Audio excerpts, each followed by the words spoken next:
Joining me right now is an attorney for a man named John Russo. Russo, apparently a longtime friend of murder suspect, the married lover of Amy Giordano. Joining us tonight, George Vonvalakis, his attorney. Mr. Vonvalakis, thank you for being with us. Your client led police to the remains of Amy Giordano. So where's her head? There are two people that I know don't know where her head is, and that's myself and John Russo. What is it your client told police? He came in on a Sunday morning by 12:30. They were with him out at that pond. What does he know?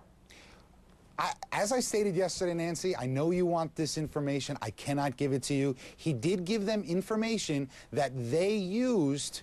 They coupled and combined with their information, they figured that this pond was a good place to look at. You can draw any inferences you like, but I can't do it for you. And unfortunately, that's all the comment I have. Your client is going to turn himself in, is that correct? Yes, he is. On what charges? On the charge of tampering with physical evidence. With what?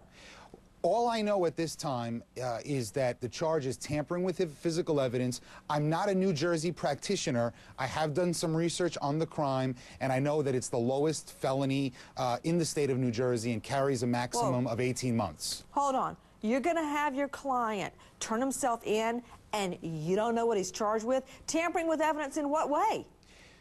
Again, the prosecutors have done a phenomenal job on this, and I used to be a prosecutor, and the last thing you... That's good to know. Yes. So how did your client tamper with evidence? Do you like me a little bit now, Nancy? Depends on what your answer is. All right. How did your client allegedly tamper with evidence? I'm looking at a mom without a head. I'm looking at an 11-month-old toddler boy being put up for public adoption, even though I know he's got a half-sibling out there that's going to grow up and say, why'd you let my brother go up for adoption? So where's the head, and what is your client charged with specifically? The very little information that they made me privy to is that there is someone out there who made a statement that my client may have been at the apartment around the time that Amy went missing. That was all I was told.